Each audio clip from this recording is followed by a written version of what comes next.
Yay. Good evening, everybody. How are you doing? Good to see you. Are you ready? I'm ready. Oh, good. Okay. So I wanted to just dive right in and ask what inspired you to write this cookbook, and how does your personal background influence your recipes? Two very broad questions. Basically, I will say this. The book actually was an opportunity that came to me. What had happened was, this is the importance of people supporting each other, was that my friend Jasmine Choe, she's a baking activist, and she had called me one day and said that the opportunity had come to her through her agent, Lindsay Smith, that to write a book about Banchan from Chronicle Books. And she was currently in grad school at the time, or she was at grad school at the time, and she said that she couldn't do it because she was busy. And she goes, "But I do know someone who can do it." And she mentioned me. And she knew that it had been 12 years. Was still looking for an agent, had kind of given up. I had quit for the third time in this career. And that week when I had declared that I quit, my husband was very supportive, and he said, "If you want to quit. We'll just figure out what you're going to do next when you do it." So what ended up happening was I ended up just going to visit my brother and with my sister, and I was giving my niece a hug from the back, and she was showing me how she does a back bend. If you've ever hugged a child when they're doing a back bend, it's disgusting, but it's. And at that moment, Jasmine called me, and she never calls. We text. We're the generation of texters. You're like, what's wrong? And then she said, my agent would like to meet you. And I said, agents never want to meet me. So let's cut to the chase. I was very burned by then. I was not sure if I could had it in me to take another meeting. Right. But I took the meeting, and the rest is history. That's amazing. Yeah. When you talked to and had your meeting with the agent, did they already have a concept in mind, or were you the one that was influenced to do this concept? Yeah, they had. I believe the concept was on the table that they wanted a Korean cookbook, a Korean Banchan cookbook specifically. I'm glad they didn't tell me this before we got into the process, that apparently it's the first book about Banchan specifically written for the U.S. Mm-hmm. And had they told me that in the beginning, I would have just been sweating like the whole time profusely, like, oh God. But no, so so for them, I guess, because this was just a book about Banchan, you don't initially want to be accepting something first and foremost just because you happen to be Korean. Right. And I was also a Korean woman, and I also knew the game pretty much at that point, which was, no offense to the brothers out there, but they get a lot of the glory, and they get a lot of the press, and they get a lot of the opportunities. And the face of Asian American food, let alone Asian food, was very male dominant. Mm-hmm. I didn't want to get caught in that mess because I already had too much of a mess to deal with. Right. And so I pretty much just went, when we had our meetings, and I met with my agent and also with the editor, Claire Jahuliet, at Chronicle. I said, I can't give you a Korean cookbook, but I can give you a Korean American one. And to them, you have to kind of explain what the difference is. Right. And I said, a lot of this, the traditional recipes from the research I had done, which was, I said, every Korean book on the market right now has the same recipes in them. Yes, agreed. And I said that, there's just ways that we're preparing food in our generation and being in America with the resources we have, that I hope that I'm able to introduce something new and something that probably everyone has been doing in their houses, but not had a book about them. Right. And the voice would come from me and not necessarily from a white guy who went to Korea once and was like, "Ooh, look what I discovered," and like gochujang in it. Exactly.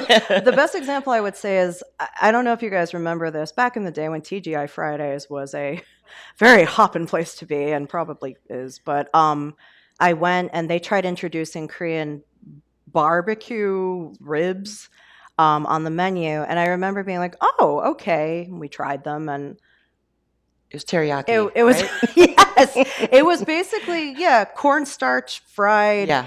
coated in sauce, kind of like almost Chinese American style. Right. And I said, this is made by somebody who doesn't really understand what's going on. So, Yeah. Yeah.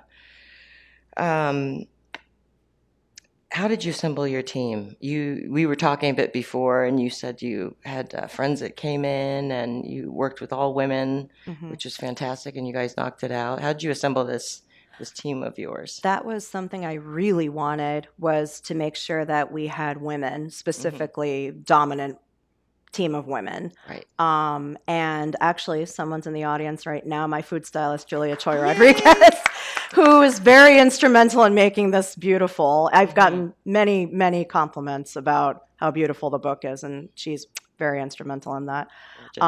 Also, Ghazal Badiozamani, she was the most wonderful photographer any first-time person could ever work with.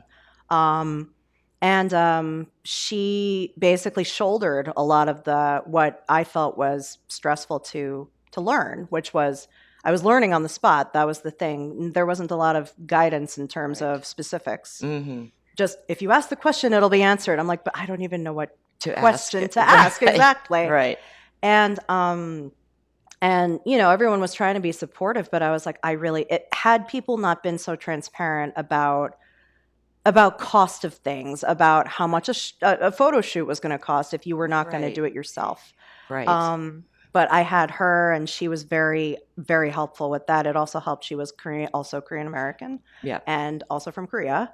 And so she helped fill in the gaps and support in wonderful ways. And also, just in general, it was like I was very much said to them, I'm very much wanting an Asian American dominant team. I was like, this makes a difference. It does. And that, and so even down to my prop stylist, and this is how much strong women are, guys. My prop stylist is Nicole Louie, who was nursing her baby while she was actually doing this job. I couldn't afford to have her for the whole week. Right. But she came for prop and drop on the first day. She came for the last day. She invited her husband so that so we would have some help. Right. But she was she had her pump on while she was doing her job. And I'm just like, listen, we're amazing is all I have to say. But you got it done. But again, there's a very specific voice that comes out when you have a team of people who understand what's going on. I totally agree. Yeah. The book looks amazing, especially the bigger shots with the whole Korean table. Yep, it looks amazing. I'm hungry. That's my husband, my sister. I love it. So walk us through the process for developing a new recipe. I know that most Koreans, you ask your parents and they're like, 2 big spoons of this. Oh my God. What kind of spoon? The wooden one, just 2 big ones, Yeah, that was, we went through a lot of that. So the traditional recipes, of course, this was a victory because any BIPOC household who asks their parents for recipes, we are very unsuccessful in this. Yes. We all know this. It's like, you just need to do this. It's like, what is this and how much of it do you need to do? Right. So for them, this was also a challenge. And I remember, I had described the first, it's not in the book, but when I asked my dad to teach me his kalbi recipe, and it's the recipe a lot of people in my family love. And he, although I think he was very excited, he was also going, okay. So he had chopped up all the meat. He had prepared it. And he goes, first it was a snowy day, mind you. He goes, we need a measurement like an inch of snow of sugar. And I was like, a what? And so then and so my inch of snow in comparison to what my dad thinks is an inch of snow was not right, apparently. And then as we're going through, he's like, now you need, and he's trying to think of a measurement, but he goes for tamgirum, for sesame oil. He was like, you need an inch of rain. I'm like, and I was like, again, no matter what I did, it was never correct. So let's just go there. But one great thing he did say, which is something I still carry with me, is that, the secret to making sure the gamey taste of your meat that comes out is that you use ground black pepper and make sure that you use a generous amount. He uses a very generous amount, but it's, to me, has always been what I've followed. And so then, yeah, it was to call, they were both retired and I called them asking for the traditional recipes. Right. First, you go with a list and see what, you do your research. Then, of course, you ask everybody and they're like, I don't know, like, because it's a very broad spectrum. Sure. But at the same time, with them, I would just ask them specific recipes. So a funny story that might embarrass them. I'm sorry if they're watching. But it was when I called asking for their pig kimchi recipe, the white kimchi recipe. And it was, you do all this research of how people do it and have documented it online. And but I had to check with them because I said, when I've had yours, it doesn't have these things. Right. So this is the importance of, you can do it the same, but you're not doing this the same. Right. And so I asked them and I said, well, do you put carrots in yours? And my dad's like, no carrots. And I was like, well, how come? And he goes, because it'll change the color and it'll change the flavor. And then, I had to ask, do you have pine nuts in it? And he goes, no, I don't put that in. My mother, they still have a landline. So sometimes they'll pick up at the same time. This time, I hear my mom yelling in the background. She's like, I like pine nuts. And my dad just goes, no pine nuts, no pine nuts. My mom knows how to text. My dad does not.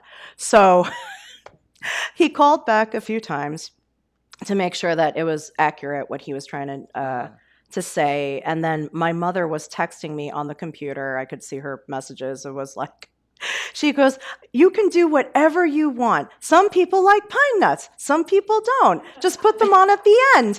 And I'm like, see, you're so diplomatic. Such a mom. Exactly. Answer, and here's right? Dad going like, no, don't do that. That's stupid or something. I don't know. Oh, well, were there any challenging recipes for you to perfect? I don't like making kosari. I don't like making it at all, even when it's pre-soaked fern breaks, fiddleheads. Because when it's pre-soaked and it's available in a lot of Asian markets like this, it's, in my opinion, can get mushy when you're actually going into it. It's my sister's favorite, by the way, so I love it too. apologize. It's my favorite. Yeah, sorry. I just cook it till it breaks apart. Exactly. The thing is like something like that's actually could be daunting to somebody who's starting out making panchan. It can be something that might distract or become something, oh, I'm not going to make it. By the way, I encourage everyone to try it at the very least. But for me, it was like you get the fern breaks, you have to soak them, and then you have to boil them, and then you have to see.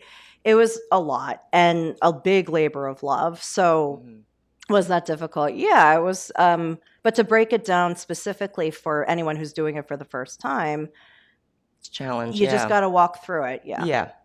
True. And how do you decide what recipes you were going to include in this book? So I sat down a lot. I'm a writer that really can only work at nighttime. I was like, maybe it's like bodily FOMO or something. I don't know. You just feel like, because, at nighttime. When the house is quiet. Exactly. House is quiet. I like spending time with my husband when he's done with work. And basically just, it's an art school habit. And where everything kind of gets quiet. Now you have time to work because the phone stopped ringing. Yep. And so I went through a whole list, and I remember from past events, dinners, things I had taught my my cooking students, and I just wrote them all down. And I said, "Let's see if this works. That works." I also remember the kotori recipes that I had come up with for some of my events with seasonal ingredients, and so I had to remember that like a lot of these were favorites, and some of them were going to present something interesting to make for your household. And this was all based off of experiences I had specifically. So, like for instance, like how do you repurpose kimchi into all these different, I had to do that for an article once. And the biggest hit that really was the first recipe I was ever paid for was kimchi mac and cheese. And, it sounds like it would be weird, but it's such a good combo.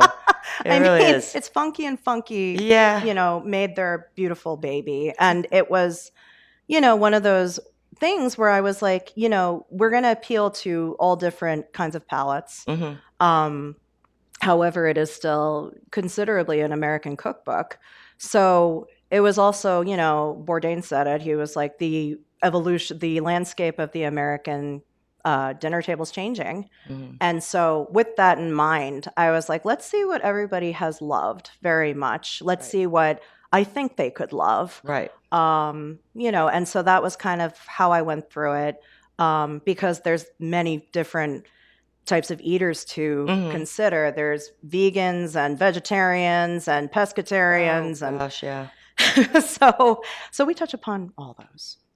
You did a great job. Thank Which brings me to your pa pizza. How did you come up with that idea? Scallion Lockdown. pizza. Lockdown. Yeah. Lockdown. Yeah, Wow. that was. You guys remember lockdown? No.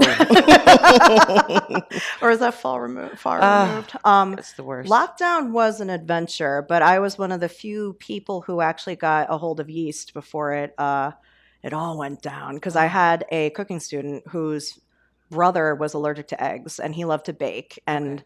so instead we would use yeast-based Mm, recipes to cook. So smart. I had it, and it was like gold at that point. Right. But so because everything was closed and like we didn't have and nothing was open, not even the pizzeria on the corner, Hmm. we were making our own bread. So we were making a lot of pizza. There's like documentation of it all over my Instagram. I suck at stretching pizza dough, FYI. Oh, But I so was do still, I. I was still exactly. I was trying to do it, and I was like, it's okay. I'm the only one eating this. My husband's lactose intolerant, so he would eat. He would eat, but suffer the consequences. So very much what happened was, one of the great things about scallions, green onions, is that you can regrow them, I or was doing that too. right. Yeah. And so then I would stick them in a glass of water or Hmm. whatever and just let them do their thing. And because it was hard to go into a grocery store at that point with all your patience in the world, Hmm. and like go into Trader Joe's, and then you go in and it was like, what do I do with this power? Like, this is amazing. I haven't been here in ages. Right. But then I would go, and basically we would have an abundance of green onions, and it was great. So I would make, before it would spoil, I would make a lot of pamutim. Hmm. But then basically it's like, well, what do we do with all the pamutim? Right. So Can't leave it too long. yeah, Yeah. and you want to conserve what you got, but we did have canned tomatoes, but I was like, let's see if this would be something that works out. Hmm. So it's a white bechamel sauce, or Mornay sauce because of the cheese, I Mm. believe, and then basically just putting the the pamutim on top of it, and having the mozzarella cheese on top of it, seeing how it worked out. If it sucked, Delicious. I throw it in the garbage. Nobody Yeah. know about it, but it was Yeah. delicious. Oh, So yeah, it was an experiment gone right. I Gone love that. right. That's so good. Resourcefulness, I You guess. know, during the pandemic, a Korean small little deli upstate in Westchester, where we have a house, saved me. I mean, I got fresh vegetables. They had Mhm. gochujang there. They had rice. That's You amazing. know, off-brand kind of kimchi, but it was fine. Got me through. So, what's your go-to recipe from your book that you like to feed family and friends, like when they Mm. come over? Well, last night at the launch, I made, I think, about, oh God, pounds and pounds of the kimchi mac. It Ooh. was gone. Oh, I was about to say, you didn't bring any. It was gone. I had no idea what was happening at the food table, because I was feverishly signing books, Hmm. trying to spend as much time as I could with people. But at the end of the night, Lucy Yu, who's the owner, she's amazing, and she fixed me this bowl, and she goes, "Please eat this," because she Right. knew I hadn't eaten anything. Of course. And there was a little bit of the mac in there, and I asked my husband, I'm like, "What happened to the rest?" He's like, "It's gone." I'm like, "Okay, that's good. That's wonderful." But yeah, no, like when I brought it to Thanksgiving and tried it out on my family, basically that was a favorite, and they were very happy. So they're very honest. Yeah, Like, yeah, yeah. so I knew if it was not good and they didn't like it, Right. that I'd hear about it. But no, it's always a favorite. So that would be on the table. Probably Okay. some of the different um the different. I actually like making a lot of the kotoris that we did, What and is that for people who don't fresh understand what? kimchi, Right. basically non-fermented kimchi. So I specifically put in the book some fruit Yes. concoctions Hmm. that ended up also being wonderful experiments that I would have with clients or see how it would fit. And the first time I made like the strawberry Never kotori, had which has that. cucumbers and citrus zest, Yeah. and it's fresh. And Love it. when you have it with fried chicken or grilled fish, it is really delicious. So Something to I know, offset the I know. oil. Yeah, that's. I mean, my father won't try it, but it's okay. He won't try the strawberry one. I'm dying to No, try it. no. But I'm sure if I put it in front of him, he might change his mind. So we'll Eat see. it. If you were to recommend one dish for someone to try as an intro into Korean cuisine, what recipe from your book would it be and why? Mm, two of each, I guess, of the three mains. Hmm. So it was like, Napa cabbage, red kimchi, basically. And also maybe the pit kimchi also, just Yeah. to get their palate wet and see Right. how that goes. My favorite, 시금치 나물 and Uh-huh. 콩나물, Yep. which is bean Spinach. sprouts and Yeah. spinach. Because it's fresh, it's good, it has a good amount of comfort level to it. Mm-hmm. And then two, maybe the 대구조림, if they eat fish, the Right. Love 대구조림 that. and the That's 두부조림. mackerel, Yeah, braised mackerel. mackerel or cod. Yeah. Yeah. I love that you incorporated a plethora of main courses Mm. as well. Yeah, that was not on purpose. It was, I mean, it wasn't intentional, but it was, Right. initially we had a page in there devoted uh, to how do you have panchan in your everyday life, Mm-hmm. basically. Mm-hmm. And so I basically said, well, it's in these dishes and how to redistribute them. The page has been taken out, so maybe for some people this might be mysterious. Right. But it is kind of, panchan can be very main dish forward. And Mangchi, actually, who I had met, God bless her, she's She's lovely, lovely woman. adorable. Oh yeah, and I love her. and she was like my auntie basically when I Yeah. talked to her, and she has said it herself that a lot of the dishes, especially specifically like the soups, the stews, can you have them as panchan? And she goes, if you make them into small servings, yeah, it can be very much. And I said that in the book also, is that a lot of soups can have a dual identity as a main dish or Mhm.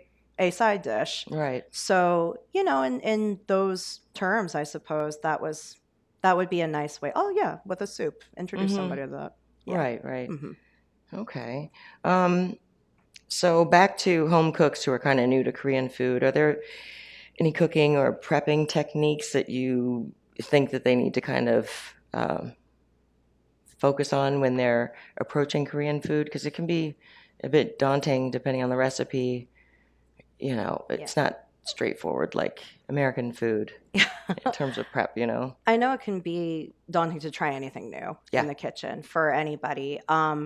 What I've loved is that a lot of the time when I'm teaching or when I'm trying to approach it, so French technique, I'm sure has their, they do have their methodology of how to approach everything, and Right.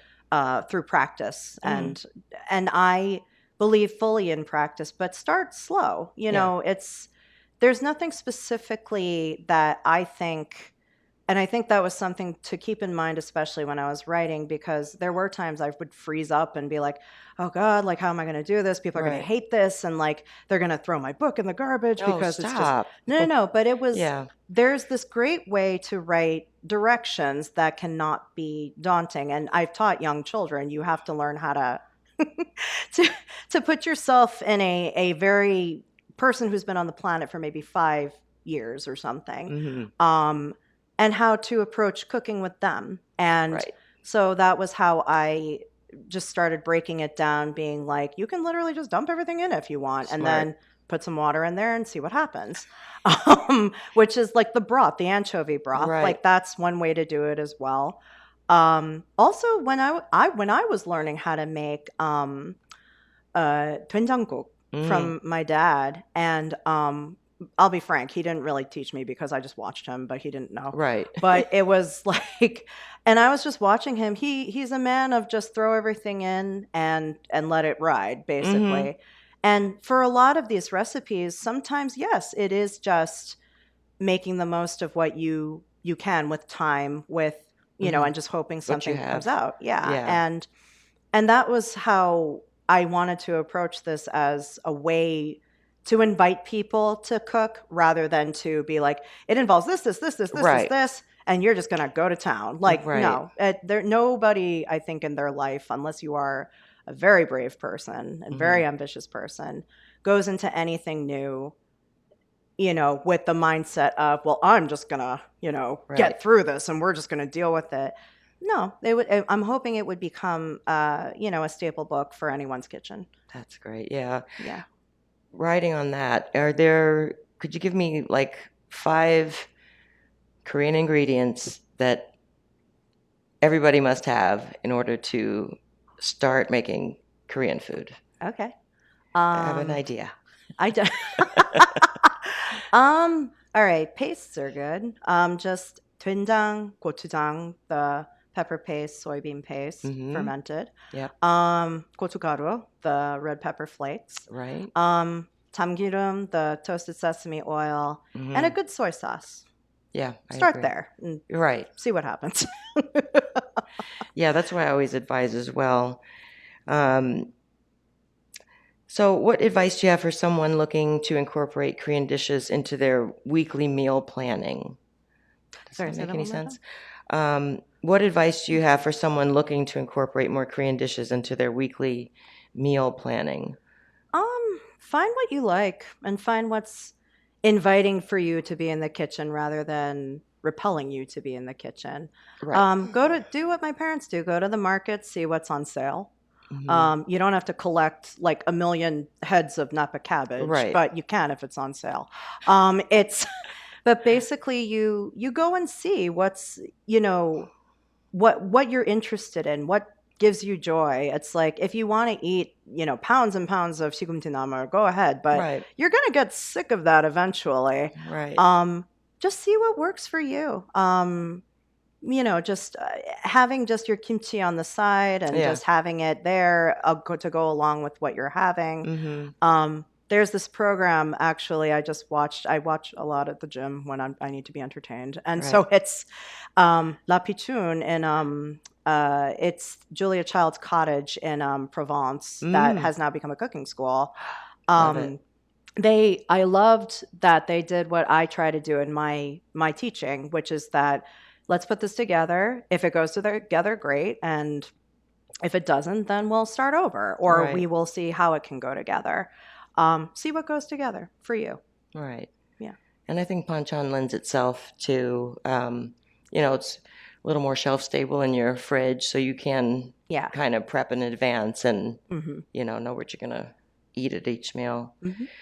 Um, so have any modern trends influenced your approach to traditional Korean cooking? Like, let's say, for instance, instead of, making solangtang which is like a bone broth soup, on the stove for 24 hours, Mm. with that slight bubble, do you use a pressure cooker, We have a we have an instant pot. I stopped using it years ago. No Uh, offense to Instant Pot, don't come for me. But it's like, for me, it was just more therapeutic to just cook on the stovetop. Now, here's the thing. With any of those broths that take a really long time, even for my parents who have kind of relented at this mm-hmm. point, and my relatives, there's some great broths out there that are just available in the supermarket.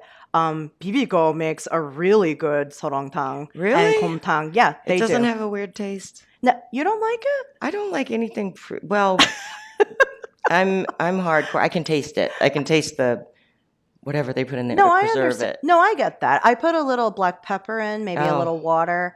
maybe I need Um, to jazz it up a little. Maybe a little. I mean, Yeah, like, it goes good if you want, like, throw your kimchi in there and make a nice little it's true. kimchi tang. But also, there's some great new brands out there that sell it freshly made. and I believe one is Heart and Soul. I think they might have changed their name recently. I can't remember, but there's some places out there that have really good available pangs. Yeah. Just in order to make things, I guess, easier or less daunting to be in the kitchen, because I don't know who here has 24 hours to make a soup. I But mean, yeah. but I mean, there's a lot more availability now than there was before, for sure. So, yeah. Okay. Well, we're getting to that 30-minute mark. Just one question before I do my last after the Q&A. How do you envision the future of Korean cuisine in the global food scene? The future. I've been saying this a lot, but I mean it with my whole heart. We need to pay and give women the attention they deserve, because we have. I mean, I understand that it's a very male-dominated industry. However, women have been doing this a very long time, cooking and teaching the generations how to cook. And the men who are thriving now with it, I applaud you, but you claim you learned this from your grandmother, True. your mother, your aunt, your sister. Right. And I was like, well, where are they? Right. And the thing is, there are right here in New York City, there are some brilliant women who have amazing businesses. And last night, I made it a point at the party. I was like, we're going to have some of their food. A2A2 down in the Lower East Side. Gee, she's amazing. And she made the fried chicken, and it was so good. Let's see. There's also Nuna's ice cream, Hannah Bay. Oh, I love her. She's so opening cute. She's opening a storefront. And she got me through the pandemic. Oh, wow. She has Nuna Noodles on 32nd, right? What? Sorry? Is it? Does she have the noodle place? No. This is We're talking about somebody different. Yeah, no. Okay. Hannah Bay is the owner and creator of Nuna's ice cream, and she has in my opinion, some of the best ice cream on the market. Wow. And then who else did we have? We have had there's Esther Choi, and there's just so many people. But I did this experiment with students I work with, volunteer with at my husband's school, and he founded, actually, I'm going to give him his props. He founded the first middle school affinity space for Asian Americans. Wow. And so I had the opportunity to meet with them, and I had to ask them. I was like, who here can name like Asian American chefs? And they could name a bunch of guys, Roy Choi, and David Chang. Yeah, and just all the guys. And then I said, now name some women. Right. They all just kind of looked at me like, and they just went, Esther Choi? And I love Esther, and she's done amazing things, but there's more of us out there who need our props, and we do the work, guys. Yes, honey. Yeah, so let's just do that, and that's where the future's going to go, and it's going to go far. Love it, and you're helping pave the way. Great. I think we're going to... And pay them. Yes. Right. And pay them what they're worth. Yes. Exactly. Agreed. I think we're going to take a little time to do Q&A now from anyone who has any questions. Are we taking... I think we're taking online questions as well. If you have a question, you can raise your hand. Hi.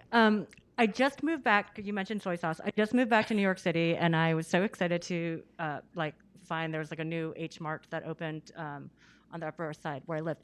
And I went to go just get the basics, like the changirum, the soy sauce, rice vinegar, those rice, that kind of thing. And there were so many soy sauces. There are so many soy sauces, like cookbook, like I was so overwhelmed. I called my mom, and she was just like, I don't know. I just always buy Kikkoman because I'm used to it, and because that's all what you could get when we immigrated. And then I also was watching this K-drama, Search WWW, and the wife had tried to make miyeokguk. She's like a chaebol's daughter, and it didn't taste right because she used the wrong soy sauce. And I was like, I don't even know what they're talking about. So someone like me, or someone else I could send to the grocery store and be like, okay, just get soy sauce. There's so many choices now. What would you recommend, and what are the basic differences? I get this question a lot, especially from students' families, and what I tell them is there's two brands that I go to if I can't find one, and usually the other one's available. Haorum, actually, they have a pretty good soy sauce, and I've used their products. There's also the one that my family has also used. They get a big tin of the Kikoman. And it's a Japanese brand, but it is more readily available from what I've noticed around the country. We're catching up, but that is one of the go-to brands that I like. They have a less sodium available also in their soy sauce, and it still tastes good. But those are the two. So like they're shortened as how, like it's HAIO. So basically those are the two if I were to recommend. But again, it's like you go pick something, and I promise if someone's going to jump on you for using the wrong soy sauce, then what else are they complaining about in life? So yeah. All right. Anyone else? So we have a question from online viewer. Oh, there's a gentleman over here. Sorry. You mentioned that your cookbook is called Korean American. Yeah. It's a Korean American cookbook. Can you give an example of something in there that wouldn't be in a straight Korean cookbook? A lot of my recipes, which would probably be like, again, like there's the strawberry kotori. There's a kimchi I make with Asian pears that kind of resembles gakdugi, which is the radish kimchi. It has a sweet taste though, and so then, but it's refreshing. And if you are the lucky person who gets a lot of that big box of Asian pears as a gift. And they always go to my husband because my parents love him. So we had to figure out what to do with all these pears before they spoiled. And that was one of the things I came up with was the Asian pear scallion kimchi. So that would be one thing I would say. The pizza. The pizza, the grilled kimchis. Mm. That'll help you on nights you really are hungry. Mhm. What else? I mean, there's just like a whole, also even my anchovy broth, which is traditional of a recipe, but I have other things in there like celery and carrots and, things that wouldn't normally like my parents or my aunt would even put in there. So, again, being resourceful. Like when my parents came to the States, the only alternative they had to kimchi was strained sauerkraut and hot sauce. So Right. you make do with what you can. And so I guess that's pretty much there. Oh, Strawberry cutlery. Sorry? how How do do you you make make strawberry cutlery?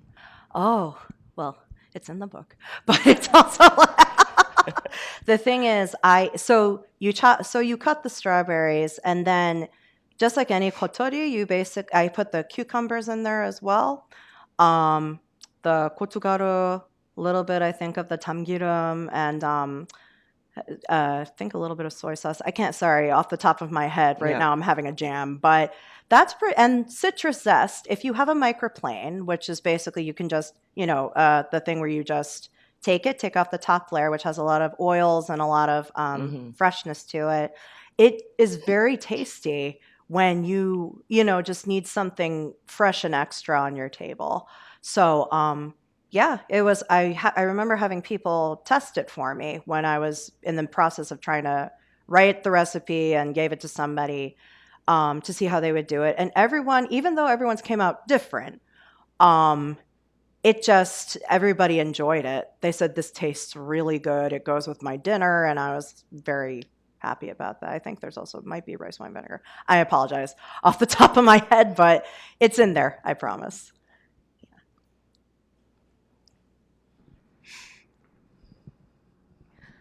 What is one of your favorite recipes that didn't make it into your cookbook? That did not. That didn't make it into this book. Your favorite My very recipe favorite. that didn't make it. That's picking your favorite. That did not make it. That did not Yeah. make it. That's a secret. No, I'm just kidding. That did not make it. Honestly, on the scale of Banchan, I want to say almost every single one made it in. The reason why I kept it to 60 was because it was just like with how much was given to me in order to make the book, money. It basically was very limiting in terms of how much I could. When you're testing recipes and you want to have enough money for for the photo Photos, shoot, for yeah. everything, for stylists, Yep. everything. You want to make sure that you're being as resourceful as possible. But in terms of, yeah, it was just like everything I really liked making, or everything that was my experience of making, got to be in here. There were some things I was just like, man, why didn't I do that? No, seriously, it was like, why didn't I think to do that? Like, but this is why this is a first cookbook.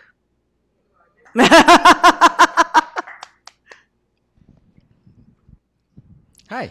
Hi. I don't know you. Who are I don't you? know you. But maybe we can get together afterwards and like just have a drink or something. Anyway, I have a serious question though. Building off of what you just said about this being your first book, I'm positive you're going to get a crack at a second book. What kinds of recipes would you include in a second book? That's a good question. It is a good question. That's my husband, by the way. He's not a stranger. Just because he's not a creep in the audience who's asking me out. I know. I thank you. Honestly, I would hope very much to make a book because the dedication was to my students and my family. And the thing is, because my students, teaching was my greatest joy. This is why I'm not a restaurant chef, because I have the patience to teach people. Right. And not all artists are teachers, but that was my gift. And the thing that I've loved doing with them is, most of all, helping them make dinner, because that was where a lot of my clientele came into place. Because, oh my God, somebody's teaching my child how to make dinner for all of us. Like, that was their relief, but my joy. And I was like, sure, let's see what they want to make for dinner. And there have been so many recipes I wanted to do to teach families. And the ones that they loved learning how to make, that were not specifically just Asian American or Asian, or, you kind of, again, you don't want to get pigeonholed into being, that's all you can do. But that would be what I would want to do, is just, family dinners or you dinners, basically. Right. Oh, great. Please do you dinner as well. Yes. Because I can't cook for just like a couple of people. No, me too. I can't just cook for one person, or two people. But but I will say, like, it makes for fantastic leftovers. Yeah, it does. Meaning that you don't have to cook This next is day. true. This is true. So we have time for one last question. So Marja, would you like to? So can you share a memorable experience from your childhood that kind of fueled your passion for food and Korean food? I used to, when I was in specifically, I think the 5th grade, I remember thinking to myself, because you go through a lot of, what am I going to do? What would I like to do when I grow up? Right. I'm still waiting for that day. But it's, You're grown up. but I specifically remember eating meatloaf at like the table. And yes, my mother made meatloaf. I came to realize my mother hated cooking when I got older, and that's fine because my dad was a great cook and he cooks for her all the time. But I remember eating meatloaf with like in a hodgepodge plate with like some leftover pop and just having it together and be like, this would make a great salad or something. And I was like, maybe I'll have my own restaurant when I grow up.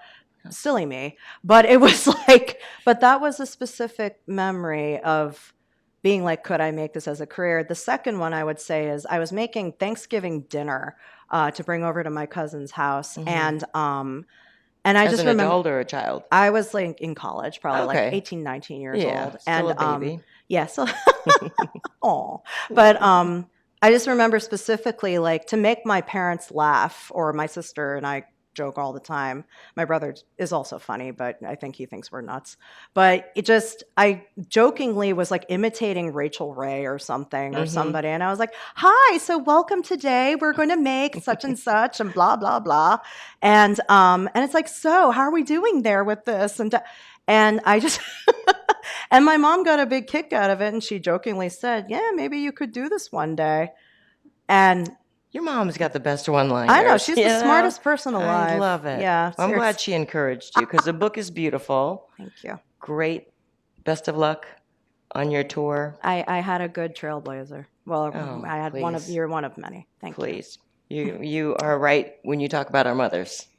Yeah, they're the trailblazers for sure. But thank you for that. Thank you. Love you. Love Best you. of luck. Get the book. All right.